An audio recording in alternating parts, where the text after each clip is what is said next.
Hello students, ഇന്ന് ഞാൻ എടുക്കാൻ പോകുന്നത് മെത്തേഡ്സ് ഓഫ് ക്യാപിറ്റൽ ബഡ്ജറ്റിങ്ങിനെ കുറിച്ചാണ്. അപ്പോൾ ക്യാപിറ്റൽ ബഡ്ജറ്റിംഗ് എന്ന് പറഞ്ഞാൽ it is a process of making decisions regarding long time investments in fixed assets. അതായത് ലോങ് ടൈം ഫിക്സഡ് അസറ്റ്സിൽ ലോങ് ടൈം ഇൻവെസ്റ്റ്മെന്റ് നടത്തുന്നതിന് ആ ഡിസിഷനെയാണ് ക്യാപിറ്റൽ ബഡ്ജറ്റിംഗ് എന്ന് നമ്മൾ പറയുന്നത്.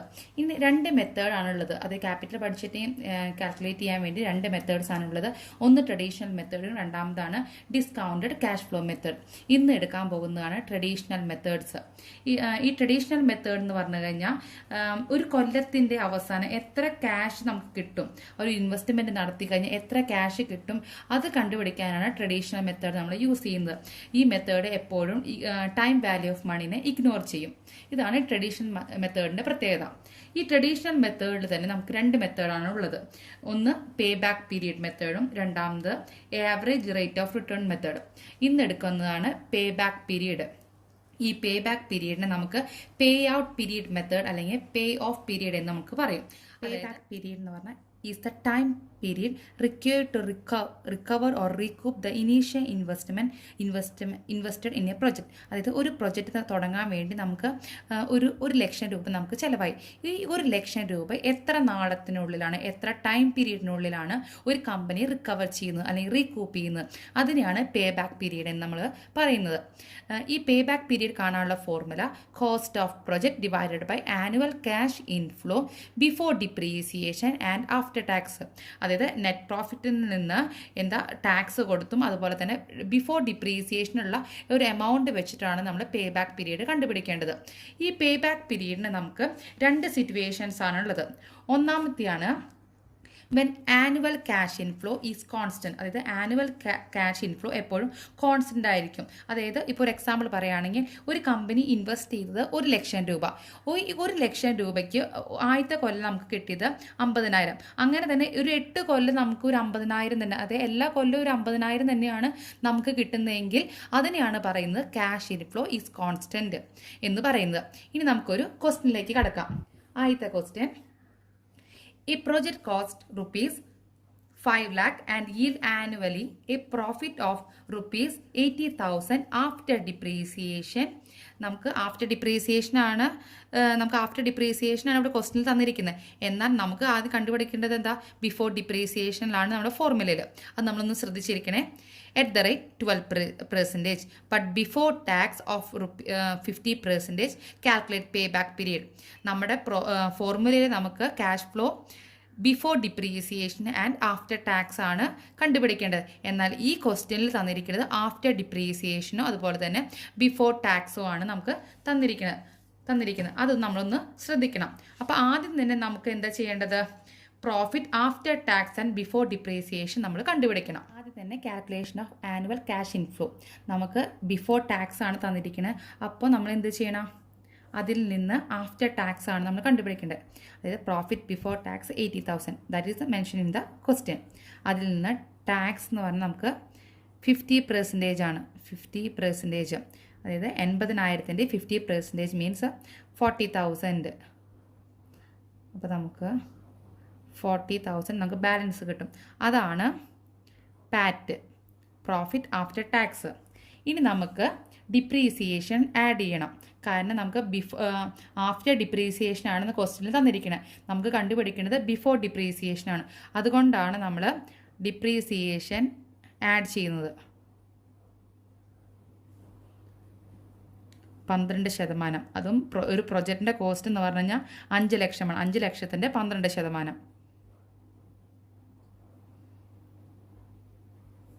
അപ്പോൾ നമുക്ക് 60,000 കിട്ടും. അതിൻ്റെ ബാലൻസ് എമൗണ്ടിനെയാണ്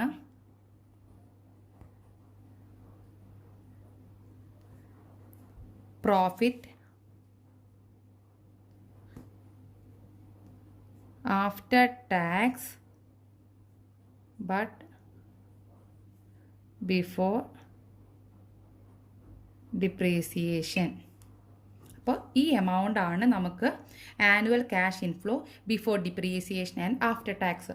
ഇനി നമുക്ക് ഡയറക്റ്റ് ആയിട്ട് ഫോർമുലയിൽ നമുക്ക് അപ്ലൈ ചെയ്യാം. ഫോർമുല നമ്മൾ എഴുതി cost of project divided by annual cash inflow. ഈ ക്യാഷ് ഇൻഫ്ലോ എന്ന് പറഞ്ഞു കഴിഞ്ഞാൽ after tax but before depreciation. നമുക്ക് 5 ലക്ഷമാണ് നമുക്ക് ഇനീഷ്യലായിട്ട് കമ്പനി ഇൻവെസ്റ്റ് ചെയ്തത്. നമുക്ക് പ്രോഫിറ്റ് കിട്ടിയത് എത്ര? 1 ലക്ഷം. അപ്പോൾ നമുക്ക് 5 വർഷമാണ് നമുക്ക് പേ ബാക്ക് പീരീഡ് കിട്ടുന്നത്. ഇനി നെക്സ്റ്റ് കണ്ടീഷനാണ് when annual cash inflow is not constant. നമ്മുടെ ഫോർമുല സെയിം തന്നെയാണ്, അതായത് cost of project divided by annual cash inflow before depreciation and after tax. ഒരു വ്യത്യാസം എന്ന് പറയുന്നത്, നമുക്ക് കഴിഞ്ഞ പ്രോബ്ലത്തിൽ നമുക്ക് ഇൻഫ്ലോ എന്ന് പറഞ്ഞാൽ കോൺസ്റ്റൻ്റ് ആയിരുന്നു. അതായത് ഒരു കൊല്ലം 50,000 തന്നെ ആണെങ്കിൽ 5 കൊല്ലവും നമുക്ക് എത്രയായിരിക്കും? 50,000 തന്നെ. എന്നാൽ ഈ ഒരു കേസിൽ ഒരു വ്യത്യാസം എന്ന് പറഞ്ഞു കഴിഞ്ഞാൽ നമ്മുടെ ഇയർ 5 അല്ലെങ്കിൽ 6 ഇയർ ഉണ്ടായിരിക്കും. എന്നാൽ ഇൻഫ്ലോ, നമുക്ക് കിട്ടുന്ന ഇൻഫ്ലോ എന്ന് പറഞ്ഞാൽ ഓരോ കൊല്ലം മാറിക്കൊണ്ടിരിക്കും. നമുക്കൊരു എക്സാമ്പിൾ ശ്രദ്ധിക്കാം. കമ്പ്യൂട്ട് പേ ബാക്ക് പീരീഡ്. നമ്മൾ കോസ്റ്റ് ഓഫ് പ്രൊജക്ട് 60,000, ഇയർ നമുക്ക് 5 വർഷമുണ്ട്. ഇതിൽ ആദ്യത്തെ ഇയറിൽ 30,000, രണ്ടാമത്തെ ഇയറിൽ 30,000, മൂന്നാമത്തെ 10,000, നാലാമത്തെ 8,000, അഞ്ചാമത്തെ വർഷത്തിൽ നമുക്ക് 6,000. ഇങ്ങനെ ഒരു ക്വസ്റ്റ്യൻ വന്നു കഴിഞ്ഞാൽ എങ്ങനെയാണ് നമ്മുടെ പേ ബാക്ക് പീരീഡ് കണ്ടുപിടിക്കേണ്ടത്? അത് കണ്ടുപിടിക്കാൻ വേണ്ടി ആദ്യം തന്നെ നമുക്ക് ഇതിൻ്റെ ക്യുമുലേറ്റീവ് ക്യാഷ് ഇൻഫ്ലോ കണ്ടുപിടിക്കണം. ആദ്യത്തെ നമുക്ക് 3 കോളം വരയ്ക്കാം. ആദ്യത്തിൽ ഇയർ, രണ്ടാമത്തിൽ ക്യാഷ് ഇൻഫ്ലോ, മൂന്നാമത്തിൽ ക്യുമുലേറ്റീവ് ക്യാഷ് ഇൻഫ്ലോസ്. അപ്പോൾ 5 വർഷം നമ്മൾ എഴുതുക. പിന്നെ എൻ്റെ ക്യാഷ് ഫ്ലോ ആദ്യത്തെ കൊല്ലം 30,000, second year 20,000, third 10,000, fourth 8,000, fifth 6,000. ഇനി ഇതിൻ്റെ ക്യുമുലേറ്റീവ് കണ്ടുപിടിക്കാം. അതായത് ആദ്യത്തെ വർഷം ക്യുമുലേറ്റീവ് കണ്ടുപിടിക്കാം. ഓരോ കൊല്ലം നമ്മൾ ആഡ് ചെയ്തുകൊണ്ടിരിക്കണം. ആദ്യത്തെ വർഷത്തിൽ നമുക്ക് 30,000, രണ്ടാമത്തെ വർഷമൊക്കെ ആകുമ്പോഴേക്കും 30,000 പ്ലസ് 20,000 50,000. മൂന്നാമത്തെ വർഷം 50,000 plus 10,000 60,000. then 60,000 plus 8,000 68,000. then 68,000 plus 6,000 74,000. ഇനി നമ്മൾ ശ്രദ്ധിക്കേണ്ടത്, ഇനി നമ്മൾക്ക് ഈ ക്യാഷ് ഇൻഫ്ലോ നമ്മൾ ശ്രദ്ധിക്കേണ്ട ആവശ്യമില്ല. ആകെ കൂടി നമ്മൾ ശ്രദ്ധിക്കേണ്ടത് ക്യുമുലേറ്റീവ് ക്യാഷ് ഇൻഫ്ലോസ് ആണ്. നമ്മുടെ കോസ്റ്റ് ഓഫ് ദ പ്രൊജക്റ്റ് നമുക്ക് ക്വസ്റ്റ്യനിൽ തന്നിരിക്കുന്നത് എത്രയാണ്? 60,000. കോസ്റ്റ് ഓഫ് ദ പ്രൊജക്റ്റ് നമുക്ക് തന്നിരിക്കുന്നത് 60,000 ആണ്. ഈ 60,000 എവിടെയാണ് ഈ ക്യുമുലേറ്റീവ് ക്യാഷ് ഇൻഫ്ലോസിൽ വരുന്നത്? നമുക്കറിയാം, മൂന്നാമത്തെ ഇയറിൽ. തേർഡ് ഇയറൊക്കെ ആകുമ്പോഴേക്കും നമ്മൾ ഇൻവെസ്റ്റ് ചെയ്ത എമൗണ്ട് കമ്പനിക്ക് തിരിച്ച് കിട്ടി. അപ്പം നമ്മുടെ പേ ബാക്ക് പീരീഡ് എന്ന് പറഞ്ഞാൽ മൂന്നാമത്തെ ഇയറാണ്. Pay back period to third year. ഇതാണ് നമ്മുടെ ആൻസർ. അതായത് ഇനീഷ്യൽ ഇപ്പം നമുക്ക് 60,000 നമ്മുടെ കോസ്റ്റ് ഓഫ് ദ പ്രൊജക്റ്റ് 60,000 ആണ്. ആ 60,000 ഫോർത്ത് ഇയറിലാണ് ക്യുമുലേറ്റീവിൽ കണ്ടുപിടിച്ചപ്പോൾ കിട്ടിയതെങ്കിൽ നമ്മുടെ ആൻസർ എത്രയായിരിക്കും? Fourth year. എന്നാൽ ഈ ഒരു സിറ്റുവേഷനിൽ തേർഡ് ഇയർ ആയതുകൊണ്ടാണ് നമുക്ക് തേർഡ് ഇയർ ആൻസർ ആയിട്ട് വന്നത്. മറ്റൊരു പ്രോബ്ലം കൂടി നോക്കാം. അതായത് when cash inflows is not constant. നമ്മുടെ ഇനീഷ്യൽ ഇൻവെസ്റ്റ്മെൻറ്റ് 1 ലക്ഷം രൂപ. നമ്മുടെ ക്യാഷ് ഇൻഫ്ലോസ് 5 വർഷം തന്നിട്ടുണ്ട്. അതിൽ 10,000 40,000 30,000 30,000 40,000. ആദ്യം നമുക്ക് ക്യുമുലേറ്റീവ് കണ്ടുപിടിക്കണം. ഇവിടെ ഞാൻ വെച്ചിട്ടുണ്ട്. ആദ്യത്തെ ഇയർ 10,000, രണ്ടാമത്തെ ഇയറിൽ 10,000 പ്ലസ് 4,000, അതായത് 40,000 50,000 വരും. 50,000 പ്ലസ് 30,000 അപ്പോൾ 80,000. 80,000 പ്ലസ് 30,000 അപ്പോൾ 1,10,000. 10,000 പ്ലസ് 40,000 അപ്പോൾ 1,50,000 നമുക്ക് കിട്ടും. ഈ ഒരു വർഷത്തിൽ നമ്മുടെ ഇനീഷ്യൽ ഇൻവെസ്റ്റ്മെൻ്റായ 1 ലക്ഷം രൂപ നമുക്ക് കണ്ടുപിടിക്കാൻ ബുദ്ധിമുട്ടായിരിക്കും. ഏത് വർഷമാണ് നമുക്ക് ഫുൾ എമൗണ്ട് റിക്കവർ ചെയ്യുന്നത് അത് കണ്ടുപിടിക്കാൻ പറ്റാത്തത് കൊണ്ട് നമുക്ക് പുതിയൊരു ഫോർമുലയാണ് നമ്മൾ ഉപയോഗിക്കുന്നത്. ആ ഫോർമുലയാണ് pay back period equal to third year, അതായത് 3 ഇയേഴ്സ്. നമുക്ക് 80,000 ഒരു 20,000-ൻ്റെയും കൂടിയാണ് കുറവുള്ളൂ. അപ്പോൾ നമ്മൾ ഈ 4ാമത്തെ വർഷമായ 1,10,10,000 അതൊരിക്കലും നമുക്ക് എടുക്കാൻ പറ്റില്ല. 3ാമത്തെ ഇയറൊക്കെ ആകുമ്പോൾ 80,000 നമുക്കിവിടെ കിട്ടിയിട്ടുണ്ട്. ഒരു 20,000-ൻ്റെ കുറവുള്ളത് കൊണ്ട് നമുക്ക് 3 ഇയേഴ്സാണ് എടുക്കേണ്ടത്. Plus fraction year.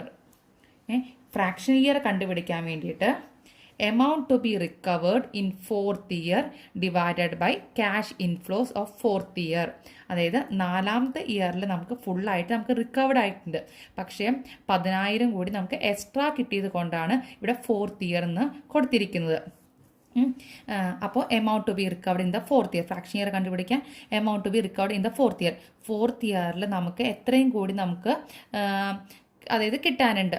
ഇതിൽ നിന്ന് 1,10,10,000 നമുക്ക് കിട്ടിയത്. പക്ഷെ നമ്മുടെ ഇനീഷ്യൽ ഇൻവെസ്റ്റ്മെൻറ്റ് 1,00,000 മാത്രമേ ഉള്ളൂ. അപ്പോൾ 10,000 നമ്മുടെ എക്സ്ട്രാ എമൗണ്ട്. അപ്പോൾ amount to be recovered in 4th year എന്ന് പറയുമ്പോൾ 10,000 by cash inflows of 4th year. Cash ഇൻഫ്ലോമായ 4th ഇയറിൽ എത്രയാണ് ഉള്ളത് നമുക്ക്? 4th ഇയറിലെ ക്യാഷ് ഇൻഫ്ലോ എന്ന് പറഞ്ഞാൽ 30,000. അപ്പോൾ ഡിവൈഡഡ് ബൈ 30,000 നമ്മൾ എഴുതാം. ഇനി ഇത് കാൽക്കുലേറ്റ് ചെയ്ത് കണ്ടുപിടിക്കുക. 0.333 ഇയർ എന്ന് നമുക്ക് കിട്ടും. ഇനി നമുക്ക് പേ ബാക്ക് പീരീഡ് കണ്ടുപിടിക്കാം. അതായത് പേ ബാക്ക് പീരീഡിൻ്റെ formula 3 years plus fraction year. അതായത്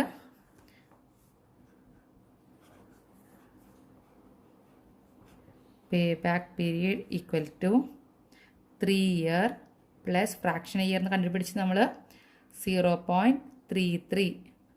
അപ്പോൾ നമുക്ക് കിട്ടുന്നത് 3.3 ഇയേഴ്സ്. ഇതാണ് നമ്മുടെ പേ ബാക്ക് പീരീഡ്. ഇപ്പോൾ നമുക്കൊരു പക്ഷേ 1,20,000 1,20,000 നമ്മുടെ ഇനീഷ്യൽ ഇൻവെസ്റ്റ്മെൻറ്റ്. അപ്പോൾ നമുക്ക് എടുക്കേണ്ടത് എന്താ? 3 ഇയർ പ്ലസ് ഫ്രാക്ഷൻ ഇയർ. അപ്പോൾ ഇവിടെ 1,20,000 ആണെങ്കിൽ 20,000-ൻ്റെ നമ്മൾ കുറവുണ്ടായിരിക്കും.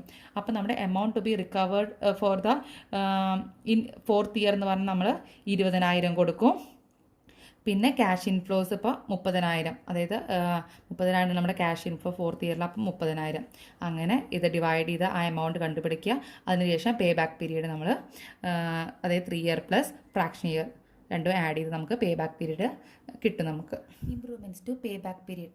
അതായത് ഒരു പേ ബാക്ക് പീരീഡിൻ്റെ ലിമിറ്റേഷൻ എന്ന് പറഞ്ഞാൽ it does not take into consider the cash inflows earned after pay back period. അതായത് പേ ബാക്ക് പീരീഡ് കഴിഞ്ഞിട്ടുള്ള ക്യാഷ് ഇൻഫ്ലോ ഒരിക്കലും കൺസിഡർ ചെയ്യുന്നില്ല. അപ്പോൾ അതിന് വേണ്ടിയിട്ടുള്ള അത് ഒഴിവാക്കാൻ വേണ്ടിയിട്ടുള്ള 2-3 മെത്തേഡുകളാണ് post pay back period method, post pay back profit, പിന്നെ post pay back profitability index. ഇതിൽ ആദ്യത്തെയാണ് post pay back period method. ഈ മെത്തേഡ് പ്രകാരം നമുക്ക് എത്രയാണോ കമ്പനിയുടെ ലൈഫ്, കമ്പനിക്ക് ഇപ്പോൾ 8 വർഷമാണെങ്കിൽ ആ ലൈഫിൽ നിന്ന് എത്രയാണ് നമുക്ക് കിട്ടിയ ക്യാഷ് ഇൻഫ്ലോ, അപ്പോൾ അത് കണ്ടുപിടിക്കാനാണ് life of a project minus pay back period. അതായത് എത്രയാണ് കമ്പനി പ്രൊജക്റ്റിൻ്റെ ലൈഫ്, അതിൽ നിന്ന് പേ ബാക്ക് പീരീഡ് മൈനസ് ചെയ്യുമ്പോഴാണ് നമുക്ക് post pay back period method നമ്മൾ കണ്ടുപിടിക്കുന്നത്. അടുത്തതാണ് പോസ്റ്റ് പേ ബാക്ക് പ്രോഫിറ്റ്. അതായത് ഇപ്പോൾ നമുക്കൊരു എക്സാമ്പിളായിട്ട് 1,00,000 രൂപയാണ് കമ്പനിയുടെ ഇനീഷ്യൽ ഇൻവെസ്റ്റ്മെൻറ്റ്. നമുക്ക് പേ ബാക്ക് പീരീഡായിട്ട് നമുക്ക് 3 ഇയേഴ്സ് നമുക്ക് കിട്ടി. 3 വർഷത്തിനുള്ളിൽ തന്നെ നമുക്ക് റിക്കവർഡായി. അതായത് എല്ലാ എമൗണ്ട് നമ്മൾ ഈ 1,00,000 രൂപ റിക്കവർ ചെയ്തു. ബാക്കി ഒരു 4 വർഷം കൂടിയും കമ്പനിക്ക് ഉണ്ട്, അതായത് ക്യാഷ് ഇൻഫ്ലോ കിട്ടിയിട്ടുണ്ട്. അപ്പോൾ അത് എല്ലാതും കൂടി ആഡ് ചെയ്യുന്നതിനാണ് പോസ്റ്റ് പേ ബാക്ക് പ്രോഫിറ്റ് എന്ന് പറയുന്നത്. അടുത്തതാണ് post pay back profitability index. അത് കണ്ടുപിടിക്കാനുള്ള ഫോർമുലയാണ് post pay back profit divide by investment into 100. അതായത് ആദ്യം തന്നെ പോസ്റ്റ് പേ ബാക്ക് പ്രോഫിറ്റ് കണ്ടുപിടിക്കുക. അതായത് പേ ബാക്ക് പീരീഡ് കഴിഞ്ഞിട്ടുള്ള എല്ലാ ഇൻഫ്ലോസും കൂടി ആഡ് ചെയ്യുമ്പോഴാണ് നമുക്ക് പോസ്റ്റ് പേ ബാക്ക് പ്രോഫിറ്റ് കിട്ടുന്നത്. അതിൽ നിന്ന് ഇനീഷ്യൽ ഇൻവെസ്റ്റ്മെൻറ്റ് നമ്മൾ ഡിവൈഡ് ചെയ്യുമ്പോൾ നമുക്ക് post pay back profitability index കിട്ടും. ഇനി കുറച്ചുകൂടി കൂടുതലായിട്ട് നമുക്ക് മനസ്സിലാകാൻ വേണ്ടി ഒരു പ്രോബ്ലത്തിലോട്ട് നമുക്ക് കടക്കാം. ഇതാണ് നമ്മുടെ question. Initial investment 2 lakhs, life of the project 8 years. നമുക്ക് 8 വർഷം നമുക്ക് തന്നിട്ടുണ്ട്. ഇതിൻ്റെ ക്യാഷ് ഇൻഫ്ലോസ് 30,000, 50,000, 50,000, 70,000, 70,000, 60,000, 40,000, 20,000. ഇതിൽ നിന്ന് നമ്മൾ കണ്ടുപിടിക്കാനുള്ളത് pay back period, post pay back period, post pay back profit, post pay back profitability index. നമുക്ക് ആദ്യം തന്നെ നമുക്ക് ക്യുമുലേറ്റീവ് കണ്ടുപിടിക്കാം. ക്യുമുലേറ്റീവ് ഞാൻ കണ്ടുപിടിച്ചിട്ടുണ്ട്. 8 വർഷം ഇതിൻ്റെ ഓരോ നമുക്ക് ആഡ് ചെയ്യും. അതായത് 30,000, പിന്നെ 30,000 പ്ലസ് 50,000 80,000, 80,000 പ്ലസ് 50,000 1,30,000, പിന്നെ 2,70,000, 3,30,000, 3,70,000, 3,90,000. ഇത്രയാണ് നമ്മുടെ ക്യുമുലേറ്റീവ് നമുക്ക് കിട്ടിയത്. ആദ്യം തന്നെ നമുക്ക് കണ്ടുപിടിക്കാനുള്ളത് pay back period. Pay back period കണ്ടുപിടിക്കാൻ വേണ്ടി നമുക്ക് ഇനീഷ്യൽ ഇൻവെസ്റ്റ്മെൻറ്റ് 2 ലക്ഷം നമുക്ക് തന്നിട്ടുണ്ട്. അപ്പോൾ 2 ലക്ഷം നമുക്ക് 4ാമത്തെ ഇയറിലാണ് 2 ലക്ഷം നമുക്ക് കിട്ടുന്നത്. അപ്പോൾ നമ്മുടെ പേ ബാക്ക് പീരീഡ് എന്ന് പറഞ്ഞു കഴിഞ്ഞാൽ 4th ഇയർ ആണ്. ഇനി അടുത്ത് കണ്ടുപിടിക്കാനാണ് പോസ്റ്റ് പേ ബാക്ക് പീരീഡ്. അത് കണ്ടുപിടിക്കാനുള്ള formula life of the project minus pay back period. നമ്മുടെ ലൈഫ് എന്ന് പറഞ്ഞു കഴിഞ്ഞാൽ 8 വർഷമാണ് നമ്മുടെ ലൈഫ്. 8 വർഷമാണ് നമ്മുടെ ലൈഫ്. അതിൽ നിന്ന് പേ ബാക്ക് പീരീഡായ 4th ഇയർ നമുക്ക് മൈനസ് ചെയ്യാം. അപ്പം നമുക്ക് 4 ഇയേഴ്സ് കിട്ടും. ഇതാണ് നമ്മുടെ പോസ്റ്റ് പേ ബാക്ക് പീരീഡ്. ഇനി അടുത്തത് കണ്ടുപിടിക്കേണ്ടത് നമ്മൾക്ക് post pay back profit. Post pay back profit അതായത് നമുക്ക് 2 ലക്ഷം നമുക്ക് റിക്കവർ ചെയ്തത് 4ാമത്തെ ഇയറിലാണ്. അത് കഴിഞ്ഞിട്ടുള്ള ക്യാഷ് ഇൻഫ്ലോസ് എല്ലാം കൂടി ആഡ് ചെയ്യുന്നതിനാണ് പോസ്റ്റ് പേ ബാക്ക് പ്രോഫിറ്റ് എന്ന് പറയുന്നത്. ഇവിടെ നമുക്ക് 70,000, 60,000, 40,000, 20,000 ഇതെല്ലാതും ആഡ് ചെയ്യുമ്പോൾ നമുക്ക് 1,90,000 കിട്ടും. അതാണ് പോസ്റ്റ് പേ ബാക്ക് പ്രോഫിറ്റ്. ഒന്നും കൂടി പറയാം. നമുക്ക് 4ാമത്തെ ഇയറിലാണ് നമുക്ക് പേ ബാക്ക് പീരീഡ് കിട്ടിയത്.